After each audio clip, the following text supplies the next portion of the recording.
Yo, what's going on, snipers, and welcome back to our Albuquerque Aliens Draft Glory franchise mode here in NHL 25. So in last episode, if you did not catch it, we had the last off season of this franchise mode, and we've pretty much maintained our roster, which is good because we did have some extra cap space due to the retirements from last season. So this is what our roster is going to be like going into the final season. There is a couple of changes, which is some young guys coming up from the AHL, which is great to see. So those new additions include Sergei Vasilyev, which should be interesting because this guy was a 5th round steal who has developed really well for this team. He's played 2 years in the AHL and he's been pretty damn good. So excited to see what he could do in the NHL this year. He's going to be playing on our top line, which should give him a chance to be potentially the Rookie of the Year. Also coming to the NHL is Malachi Hartman, who spent the last while in the AHL. He's finally developed after 3 seasons. He's been getting better every year as well, so I think he should have a pretty solid rookie season, especially in a top 6 type of role. And then aside from that, we do also have a couple other guys like Eli McKinnon, who has been in the AHL a little bit longer than that. He's been in the AHL for 5 years. Not the craziest offensive producer in the AHL, but I think he's getting better as well, which is good to see. I don't see him as being an insane player in the world, but he does have good wrist shot accuracy and slap shot accuracy, so there is a chance he could provide us some goals. And then also Sergei Moroza, who was drafted just a few years ago, or actually 1 year ago, I should say. He's also going to be debuting for us this season. He completely skipped the AHL, which is pretty impressive as well, so excited to see what that guy could do. He might get moved up higher in the lineup depending on how he's doing throughout the season. And then from a defensive standpoint, our defensive core is pretty much the exact same as last year. Obviously, a couple changes like Bell retired, so Carlotti is going to drop back in from the AHL. And our goaltending is going to be a little bit interesting this season because Gionta and Andronov are both 86 overalls. And we do have Bachman, who's an 84 as well. So probably throughout the season, we'll probably scratch a goaltender and then play another goaltender. Like maybe Andronov and Bachman basically alternate between the backup job throughout the season. So that's probably something we're going to lean towards doing. So that way every goalie could get some games in the season. And then whoever's the best of the best maybe gets to start in the postseason. If we do get there, that is. Now, we did have to demote some people for the final season, which kind of sucks, like Doughty, for instance, and Wall. But I don't think it's a huge loss. Obviously, those guys could come up for the last playoff run, potentially, if we do have to, call up somebody due to injury or something like that. So we do have at least some options that we could call up if we need to. And then also in the AHL, the defensive core, there is guys like Alvin Johnson, who was on our NHL team last season as well. He's also going to be back in the AHL to start off the season as well. Same with Sagan. Tulipov is going to be down there too. So we do have a lot of options to go to, basically, if there's injuries and all that. Bergfors as well. We have 4 basically good NHL-ready goalies, so it's a pretty big logjam in terms of net and in terms of prospects, but I think this should be an interesting season for our final year. So anyways, with that said, let's get in your guys' comments now, see what you guys have to say about last episode, and then we will get into this final season simulation and see if this team's able to make it to the playoffs. So the first comment is from Sound Otaku, says, Jacobs wears 9 so he could be the next Bobby Ryan for the Ducks. I think he'll be good enough for a wild card spot. Maybe that'll make you a cheese team in the playoffs. And I think we're going to be a pretty solid team as well. I don't know about a wild card or if we're going to get like 3rd in the division or something like that, but I definitely think we're not the strongest, say, on the left wing side of things. Right wing side of things is pretty solid. Down the middle, I'd say we're decent. Defensively, I'd say we're still pretty strong, especially in our top 4. And then from a goaltending perspective, obviously we're strong there too. So I think we're obviously going to be more of a defensive team again like last season. But yeah, I think obviously a wild card is probably likely where this team would finish. Obviously, we could still miss the playoffs too, but I'm hoping that's not the case because it would be nice to at least go for a cup in the last season of this franchise mode. The next comment is from Michael Dose, who says, sad it's the last season. Thank you for all you do, as I love the product you put together here for us. And no problem, man. It is sad that it is the last season, but I'm excited, though, for our throwback series. I think that's going to be a lot of fun because it'll be interesting just to see what we could do with our team and what we could draft, what we could trade, and all that stuff, and basically build up maybe a dynasty in 2010. Who knows? But it's going to be an interesting series, I think, when we get to starting that one. And the last and final comment is from Andy, who says, Risto to the Hall of Fame. And speaking of the Hall of Fame, if you guys do not see on the community tab, I did make a post with, it has a link to a poll, and basically you guys can vote on who you think should make the channel Hall of Fame from this series. There's a few options on there, and then basically also if you don't see the option you want on there, you can also put other and then type in who you want as an option. So yeah, just go vote on that, and then basically in the final episode of the series, which will probably be in the next few episodes or so, we will probably do, when we do our recap, basically I'll announce who actually made the channel Hall of Fame for this team. So with that said, I think we're ready to get into simulating and seeing what this team could do. I hope this roster simulates well, but I'm honestly not too sure really what to expect. Like I said, I think it's going to be more of a defensive season for us, again, like last year.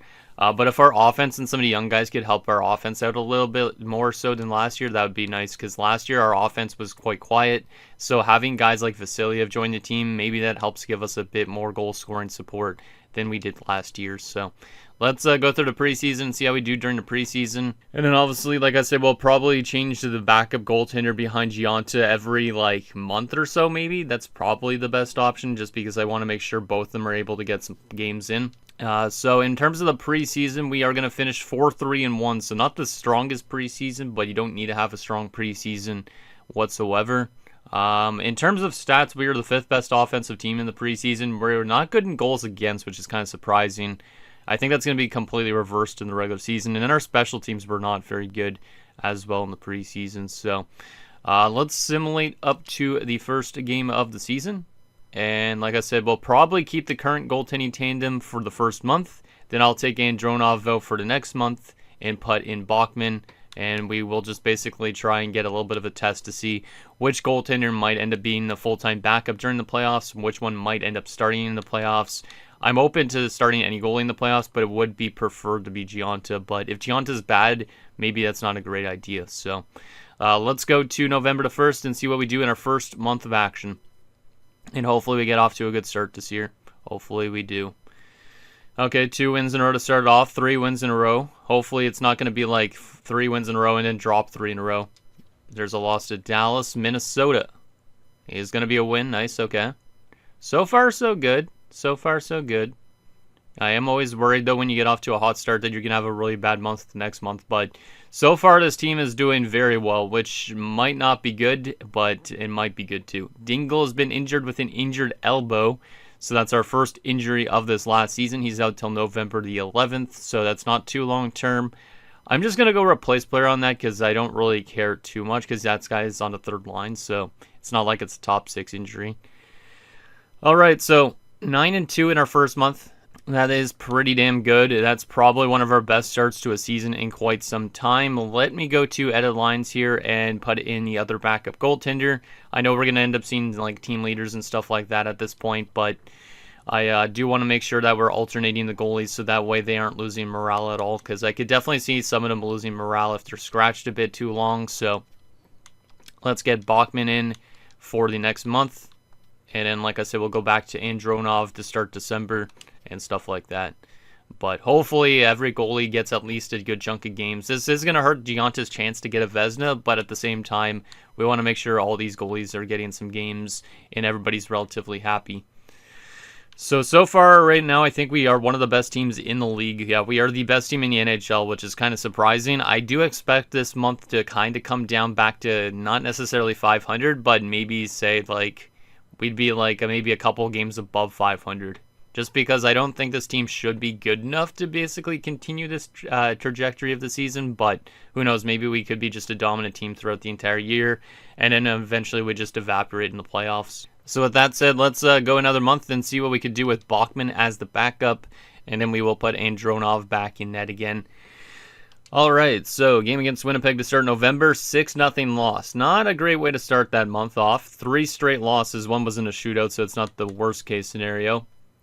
I guess Krejcik was temporarily injured in-game, but he's back in the lineup, so that's good. At least it was like a temporary injury, because I think he's probably the injury replacement for Dingle, who has now returned, so that's good news to have Dingle back. Hopefully that could help us be a little bit better defensively. So we'll get Dingle back in. Vasilyev's actually only an 82, but that's not too bad still. I could move Dingle up and Hartman down, but for the time being, Hartman's more of an offensive player anyway, so that's why I have him in the top 6. Let me stop the sim because I cannot see what's going on, because for some reason that glitch still exists. So let's keep it going. Game against Washington. Another win. Okay, so back-to-back wins. That's good to see. 3 straight wins. Petterman was never injured, so I'll go continue on that.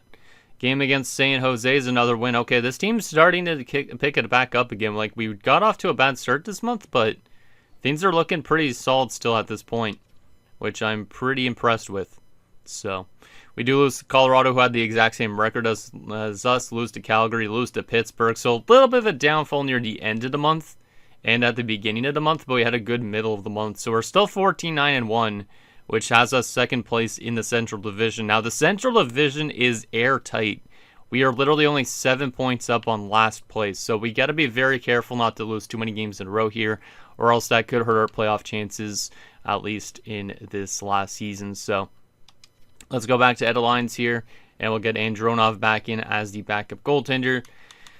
And then, Bachman will be back out of the lineup for a little bit. Hopefully, most of these guys actually stay happy. If they actually start to drop off, that's going to be a bit problematic. I can't send them down on waivers or else they get claimed easily, so we want to just be careful with that. All right, so going through the month of December, Andronov will be in backup role, and Giunta will likely be starting most of the games. But the two goalies are the same overall, so there's a chance that both of them are splitting the amount of games. But Petterman now has been injured. He wasn't injured before, but has strained his hamstring. He's out till December the 8th. I'm going to just go replace player on that. But that's a little bit of a substantial injury on the defensive side of things. We're on a little bit of a losing streak here as of late, which is not good. So we might have to make some adjustments soon if we continue to lose games, because I don't want to miss the playoffs in this last season. But this team definitely has dropped quite a bit of games lately, so I mean, we might have a really good second half of the season. Who knows? It's been a bit inconsistent to start off this one. Like, it started off very well, but then since then has been a little bit bad. There's a win over Ottawa, though. Florida's another win. Columbus is another win. Okay, now we're starting to cook again. Yeah, this team's still really inconsistent. Like, we're winning a lot of games and then we lose a lot of games, but as long as we stay well above 500, we should have a higher chance to make the playoffs. Minnesota's a win. Tampa is a win. And Carolina's a win. Okay, so 21-13-3 at January the 1st. That's not too bad. That's not too bad. We are in a wild card spot, which is kind of crazy, because I feel like we should be better with that record. But we are literally pretty much tied exactly, actually, with the Utah Hockey Club, who are not in a wild card spot. We're 5 points up on the Blues and Predators. We got to be very careful that we don't miss the playoffs by like only a point or two. So, got to keep it airtight. We're actually only 1 point on the Golden Knights too. So, this Western Conference might be very much down to the wire right near the end of the season, which is kind of scary considering it's our last. If it wasn't our last season, I wouldn't be as scared. But since it is our last season, obviously it's like, eh. So let's go back to our goalies, and we will once again take Andronov out, and we'll get Bachman back in. It seems like our team has been simulating better, though, when we've had Andronov in as the backup, just my general consensus. But maybe Bachman has been outperforming Andronov, hard to tell right now. Obviously, I could look at player stats, but I don't really want to do that till we get to the end of the season. So let's go another month and see what we do with this this month with Bachman is the backup. There's a 7-2 loss. Yeah, it seems like always when we start Bachman as the backup, we're not having as good of a month, but there's 2 games with a point in a row, which is good. We do beat Nashville, so maybe not. Because we can't really just put it fully on the goaltending. We have to put it on their defensive play still as well. And speaking of defense, there's a pretty big injury. DeAndre Hundwick has been injured with a sore foot. He's out till January the 23rd, so I'm trying to think, did Petterman come back from injury? I got to double check on that. Yes, he did come back from injury, so we will honestly just throw in Lawson at this spot, I think. Yeah, that should be fine. I could have just won replace player, but I wanted to make sure that we had Petterman back because I didn't remember if he was back from injury or not. So we'll get Lawson into all these spots for the time being. Oh boy. Also, I wonder how McLeod's doing back on defense, because that's another thing that's a little bit different this season is McLeod's moved back to defense, just because our defensive core got weaker when we lost Bells. So, will be interesting to see if he's a good offensive defenseman this year or not, because he's really good sometimes when he's offensive, like on the forward side of things, but sometimes he's better defensively. So, Not too sure what to expect from him this season. All right, we're on a 3-game winning streak. Nice to see that, but it ends to the Caps as Hunwick is back, which is also great news because he is technically, I think, our best defenseman right now. He's another guy that honestly could be a Channel Hall of Fame candidate, but he is probably not going to make it. He's not on the list, but if you guys vote for him, you guys could try and get him in. But right now, the main players I had on there were obviously the big guys like Ristolainen, Staubitz, Kolars, Narena, Gionta, those type of things. So hopefully some of you guys make some good decisions with who you think should be in the Hall of Fame. So anyways, 27, 18, and 5 at February the 1st. That has us still in a wild card spot on 59 points. We're only a point up on the Predators, who are a game in hand on us. So that's not ideal. That's not ideal. We are also tied with the Oilers. We're only 2 points up on the Golden Knights, who also have a game in hand on us. Yikes. We might end up missing the playoffs with a good record on this rate, which is kind of scary. Because I honestly really expected this team to kind of like... I expected us to be a wildcard team almost too, just like Sanrataku was, but I didn't expect us to have to be dealing with a lot of other teams and basically be so airtight with the playoffs. But if our team honestly has a really good second half or more of the season, we could start running away with it. Like at some point, one of those teams is going to start winning a lot more games than losing, and there should be more of a gap later on. All right, let's get through February and see what we could do here. See if we could find a way to keep in that wild card spot, because if we start to fall out of that wild card spot, we could literally drop back to last place in this division. We're only 9 points up on the Blackhawks, so got to be careful not to lose like 4 games consecutively. If that happens, that's very problematic at this stage. So let's take this a little bit slow. Let's go to February the 14th, see what we do in these next 2 weeks. Hopefully the team starts winning more games than losing, as Toronto has fired their head coach in Hurdle. All right. Seattle, let's see. Shootout win, I'll take it. Colorado, another win in overtime. Okay. And Carlotti's apparently been injured. Let's go replace player on that. Does suck though. Calgary 6-3 victory. Pittsburgh is a 5-2 win. Okay. We're starting to come alive here a bit, which is good. We're on a nice little winning streak to start off February. We've won 6 in a row, so this team is still wildly inconsistent, but that might help us quite a bit with the playoffs going forward. Game against Edmonton. Can we win 7? Yes, we can. What about 8 against Buffalo? As Carlotti is back, let's get him in first, just because he is a decent top 6 defenseman. He's also one of our only right-handed defensemen, I think, on this team too, so let's get him back in. Actually, we do have 3 right-handers, so never mind. We have more than I thought. But let me stop the sim because I can't see what's going on here. We did beat Buffalo, so we have won 8 games in a row to start off February. Let's see if we could win 9. The answer is no, we can't, as we lose to Utah, but we do not win against Ottawa, so there's a 2-game losing streak. But we do bounce back with 2 straight wins after that. That's a pretty good month. To only lose 2 games going into the trade deadline definitely helps a lot. And as I said, eventually a team is going to start to make a bit of a gap. Well, we have made that gap. We have an 8-point lead on the Utah Hockey Club with the exact same amount of games played. We are still in a wildcard spot, which is quite surprising. But we're literally only 2 points back of being second place in the Central Division. So despite us being a wildcard team, we are definitely still a very underrated team. We would be technically almost first place in the Pacific Division if we were in that division. So yeah, I think we're in a pretty good spot, obviously, right now at this point in time. We are only 7 points up on the Golden Knights, so got to be a little bit worried about them, maybe.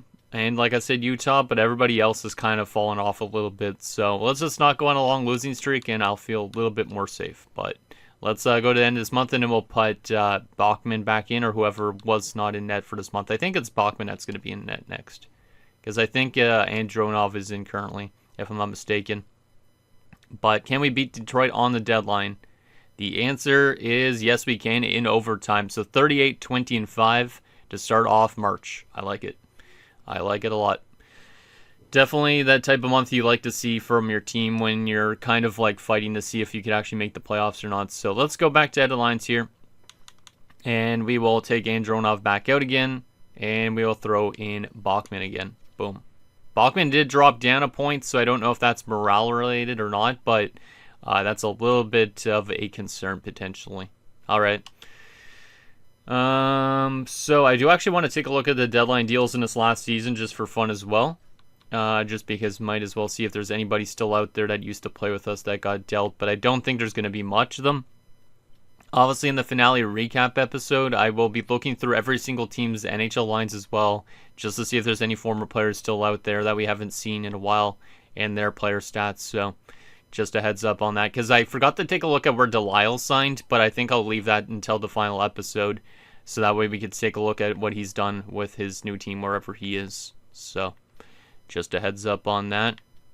So far, I don't even see really any former players still. I feel like a lot of the guys that used to play with us are all retired at this point, which is kind of crazy.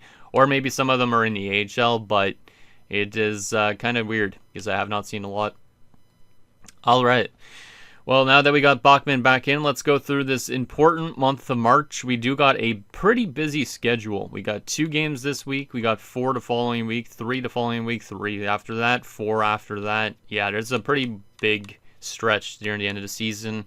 Let's see what our team could do. Let's take it 2 weeks at a time again. But right now, it looks like our team is doing pretty good. Can we beat Vegas here? Yes, we can. That's pretty big because they're trying to chase us in the standings, so I like that win a lot. We do lose to Dallas, though, which kind of sucks, but it is what it is. We win against Minnesota 5-1, and Tampa has now fired their head coach. All right, let's continue to simulate. Now we're playing against Tampa, who just fired their coach. We beat them in a shootout. We beat Carolina.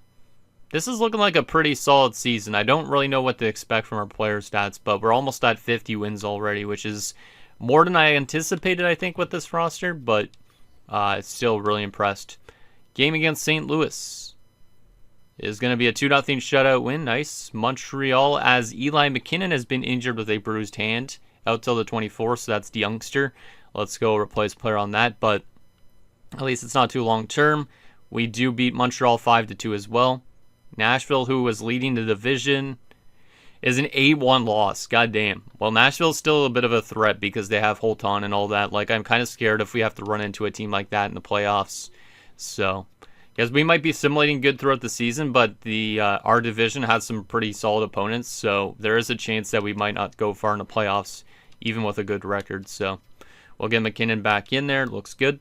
Then we stop the sim because I don't know why the calendar just jumps to May like that. Hey, I said stop the sim, mate. God damn. Okay, we're still winning games. That's good to see. We're almost on 50 wins. Just need to win 3 more games. But we have probably almost clinched a playoff spot at this point, which is awesome. Vancouver shootout loss. Philadelphia is a 4-1 loss. Kopitar has been fired by the Detroit Red Wings. I feel bad for Anze Kopitar. Detroit just disrespecting a legend like that. So shout out to Kopitar. Washington, let's see what we got here. 6-4 loss. So a little bit of a losing streak right now, but we have clinched a playoff spot. We are now 3 points back of first place in our division.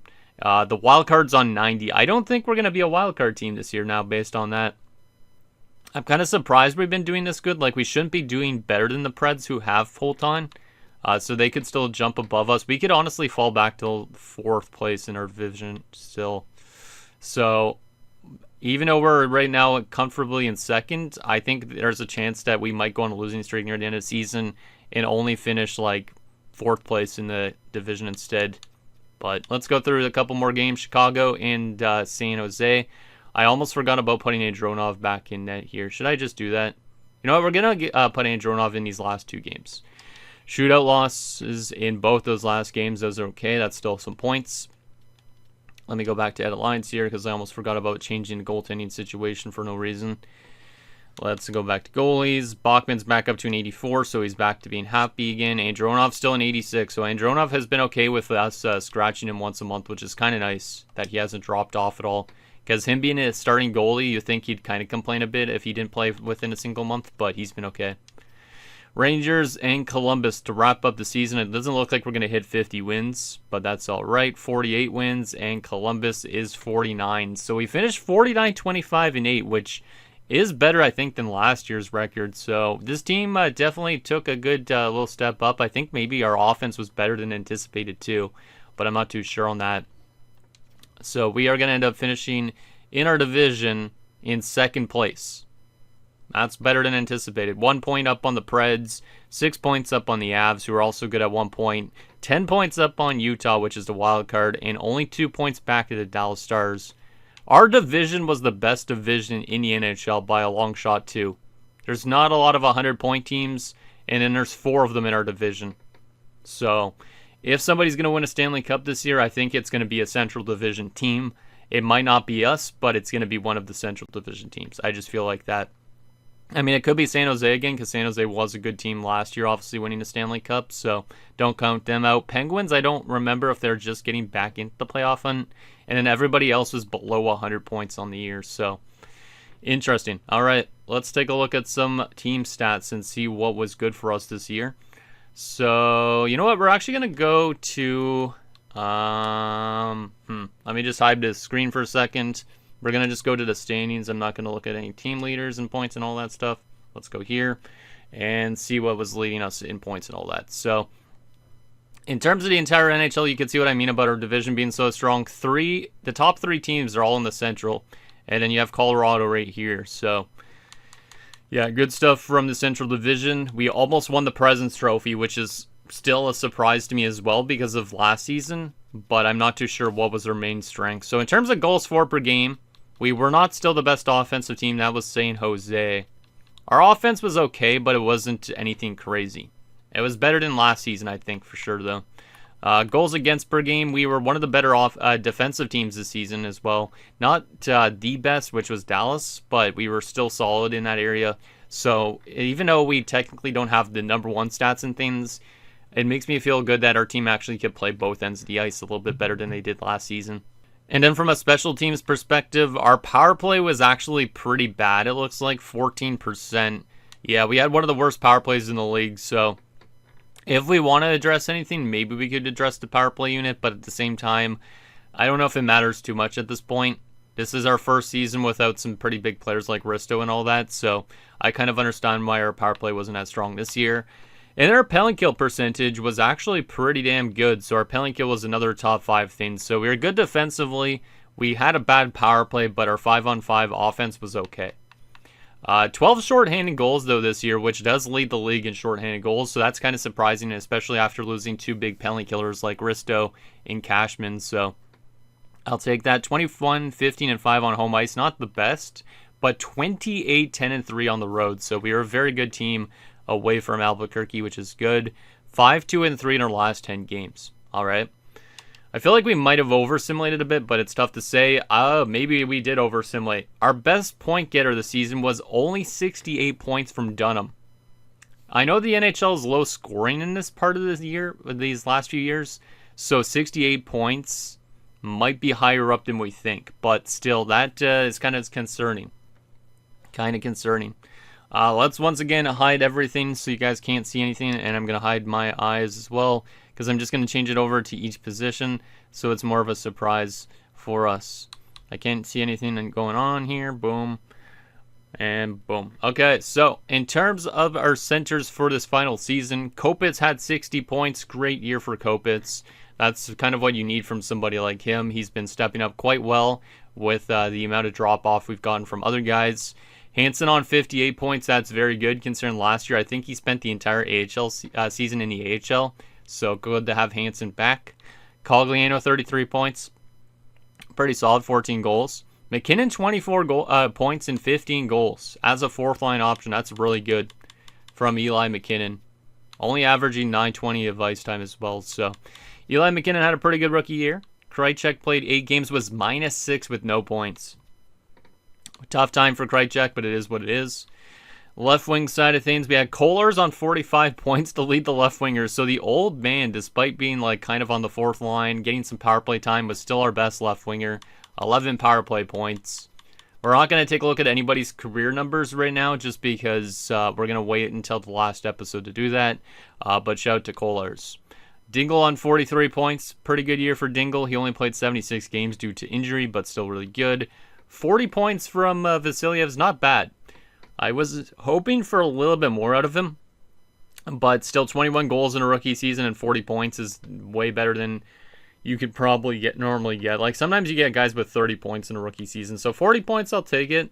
I don't know if he's going to be a Calder favorite, but he could definitely be a guy that helps us out a lot in the playoffs maybe, so really don't mind that.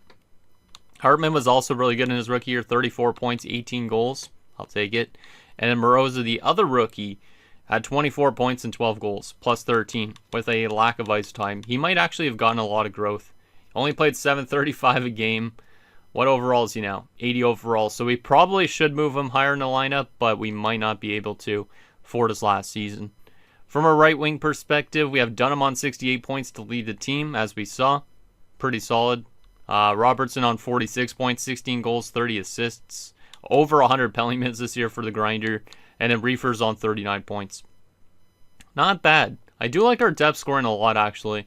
Like, we might not have been a high scoring team this year, but when you look at like our goal scoring, we had a bunch of guys score more than 15 goals this season, or more than 10 goals. Actually, everybody on our roster had more than 10 goals on the offensive side of things, except for Krejcik, who only played the 8 games, obviously. But we had some pretty good depth scoring, but we weren't scoring a ton in terms of high-end points. So I'd say that's impressive. What about the defensive side of things? 68 points from Ryder McLeod. McLeod might have a Norris in his last season, potentially. There's a chance on that, but then again, there's some good defensemen in the league still. But McLeod definitely did well driving the offense from the back end. Hunwick was really good this season too, 53 points. Like I said, maybe he's kind of like a dark horse for the Channel Hall of Fame at some point. Hutton on 30 points in 82 games. We had Nold on 22 points, Petterman on 18, Carlotti on 11, not bad, and 1 goal in 10 games from Lawson. Not bad. I do really not mind how we simulated the season so far. What about the goaltending, though? Because this is the biggest question I have, is how good the goalies did. We were one of the best defensive teams in the league. We had 3 different goalies playing throughout the season, so which one of the goalies wants to be the starter potentially in the playoffs? And the answer is one of the backup goalies, not Gionta. That's an interesting one. Gionta played 58 games, had a .905, which is not terrible. His goals against is a little bit high as well. Obviously, we knew he would be dropping off a little bit, and his play the last few years hasn't been as good, so maybe he's going to be the backup to start the playoffs. But the youngsters in Andronov and Bachman were both very good. Both played 15 games, which is fantastic that they both got the same amount of games. Both had a combined 3 shutouts, a .930 and a .923 save percentage, a 2.16 and a 2.25. So maybe the youngsters get the opportunity in the playoffs, and then Gionta just sits on the bench for a little bit. But Gionta is in the last year of his contract as well, and obviously the last year of the franchise mode, so we could definitely go for the youngsters, though, and just see how they do. Like, everybody might get a game in the playoffs. You know, we could easily do that. Like, the first round, we give Gionta game 1, see how he does. Game 2, we give it to Andronov. Game 3, we give it to Bachman. Whoever's the best of the 3 gets the next start in game 4. That could be honestly what we do. And in terms of assists, we had a combined 4 assists. 3 of them came from Gionta, so Gionta did help us out offensively, and then Andronov had 1. All right. Not too bad. Not too bad at all. Let's take a look at some stats around the league. Who led the league in points in this last season? The answer was Gene Bochenski of the Sharks. So despite the Sharks being in the Pacific Division, which wasn't as strong as ours, the Sharks could easily repeat probably as Cup champions. Bochenski had a crazy good season. He pretty much doubled up Dunham in points. He also had Semin up there with 122 for Utah. You had Keeler up there with 108 still for San Jose. Lau up there for Utah. Yeah, this is some pretty high-end scoring players, especially with the low-scoring seasons we've had now. Because 68 points from Dunham is probably like where it's not really too low. Maybe actually it is a little bit low now. So our scoring definitely wasn't very good, but it wasn't as bad as it could have been. So in terms of goals, the best goal scorer of the season was Semin with Utah. He had 72 goals this season, which is also pretty insane because the next closest had 56. And those were the only 50 goal scorers again this season. So the NHL is definitely very low scoring, which is still kind of weird. So shout out to that. Best defenseman in points. Is McLeod going to have a chance to potentially win a Norris in this last year, the franchise mode? The answer is no, he's not, because Ken Michelli of the Edmonton Oilers had 77 points, and Hummel of the Florida Panthers had 68 at the age of 21. But McLeod still was probably a finalist, I'd say, for the Norris in this final season, but there is not going to be a Norris trophy going to him this year, unfortunately. I don't think, has he ever won a Norris? I don't think so, right? No, he didn't. He won the Calder one year, but he hasn't been the same guy since, but still. Likely the Norris goes to Ken Michelli in Edmonton. But you can see Hunwick was really solid again this season. Like, he's been kind of underrated. Top 10 in defensive points at the age of 31. So, best goaltender in terms of wins this season was Lawrence Fernandez in Dallas. Most shutouts this season was Blackburn, Cope, and Beach, all with 7 shutouts. The best save percentage by a starter is going to be Jim Beach with the New Jersey Devils, a .926 save percentage through 65 games. Damn. And the best goals against average is going to be Fernandez with a .246, but Beach is right there too. Looks like to me that Jim Beach is going to be the Vezina Trophy winner in this last season. Any goalie goals in this year? No goalie goals. Most assists? 5 from Gendel in Carolina. All right. Best rookie this season in terms of points, Vesa Kaltinen. I don't know how it's pronounced again. 77 points in 82 games in Colorado. Colorado might be an underrated team this year, potentially. Reefers in New York had 54 points. Eckford up there as well. But a solid season for Vasiliev. I'd say one of the better rookies out there, but definitely not the best. But once again, he was a 5th-round steal, so he's still probably one of the best for his time. Also, his offensive awareness in Vasiliev isn't super good, so for him to pick up 21 goals and 40 points still in the rookie year is nice to see. We need to get that offensive awareness better, though, if we can. So there is that. Now the question is, who are we playing in the first round of the playoffs? Did our AHL team actually make the playoffs out of curiosity? The answer is, let's see, actually sort by this. Where is Burnaby? Where is Burnaby? Oh, there they are. They actually finished first place in the North Division. So the AHL team did really good this year. Doughty and Wall both had a crazy good season. Not really a surprise because they should be NHLers, but yeah. Good year from the AHL. Good to see. 64 points in his rookie year from Felix Lick, too. Bergfors had 45 wins. So the AHL team may be primed for a Calder Cup in the last season, too. But the question is, who is our NHL team playing in the first round of the playoffs this year? And are we going to have a chance to maybe get ourselves past the first round in this last season? The team we're going to be taking on is the Nashville Predators. And we do have home ice advantage. We said we didn't want to run into Nashville. Well, we're going to have to run into Nashville again, unfortunately, which means Holton, Foy, all those type of guys. I feel like we played Nashville a lot recently, which kind of sucks. Because running into a team like Nashville, this is going to be a really tough first matchup. Even though we technically had less regulation wins than them, we end up getting home ice advantage because we finished above them. So, I don't know what to expect, really, but they were way better offensively than us during the season. You can see they finished 3rd, 3.49 goals for per game. We are 3.17. We were better defensively than them, but not by much, so that's kind of scary. They had a way better power play. They finished 12th. We finished 24th. We were very good on the penalty kill, though. They were dead last in the NHL on the penalty kill. That's kind of insane that they were that good defensively with a bad penalty kill. But we know that Nashville poses a threat regardless of what some of their stats look like. So I definitely think we should try every single goalie against Nashville in the playoffs. But it could be a bit of a risk too.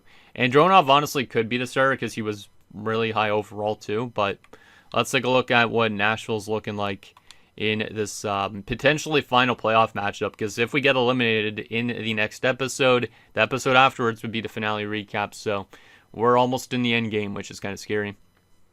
So this is what Nashville's looking like. Pretty similar lines to the last few years. Louis Boudreau, Radislav Holton, Tuukka Laakkonen's up to an 87 overall now as that former 5th overall pick, which is not good. Their second line, David Merricks, Braylon Bembridge, and Ladislav Nedaros. I feel like this Nedaros guy might be new. Yeah, he's only played in Nashville the last 2 years. Before that, he was in Carolina, Pittsburgh, Philadelphia, a lot of other teams. Third line has Sven Axelsson, Gail Lupel, and Jared Cassian. And a fourth line of Jack Pacioretty, Dalton Fye, and Craig Kobayashi. This team's definitely lost some people since we last played them, but they still have a very good top 6, especially with Holton. So, shout out to those Preds. Defensively, they have Mikko Kontinen. They also have Stefan Graps, Trevor Lee, Philippe Lantendresse, Zane Somers, and Marek Mahalik signed with the Nashville Predators. This is a guy I was planning on maybe bringing back. He's actually listed as a top 4 defenseman despite only being a 77, so he's probably lost morale due to ice time, but it's been a while since he's been with us. He was back here with us. We let him go to Minnesota. He got dealt to Nashville, looks like. I think. Yeah, he had 3 assists in 3 games here way back in the day with Nashville. Then went to Pittsburgh for a few years. And now he's back in Nashville again. Huh. Last few years. He's been some AHL time last year too, which is kind of strange. I don't even know what his overall actually is at this point. But he's making $5.5 million. Won a cup with us. So, yeah, shout out to that defensive core. Not super strong, but not terrible. And then from a goaltending perspective, they still have this crazy 1-2 punch. The best goaltending tandem probably in the league in terms of overall rating. Damian Foy is a 90 overall, and he's making not that much money, to be honest, for a starting goalie. He's won a Vezina Trophy, won a Jennings just last year, won a Stanley Cup 5 years ago. And then you have Ralph Brower, the 89 overall backup, who is making only $2.19 million as a 28-year-old. How is he only getting paid that much?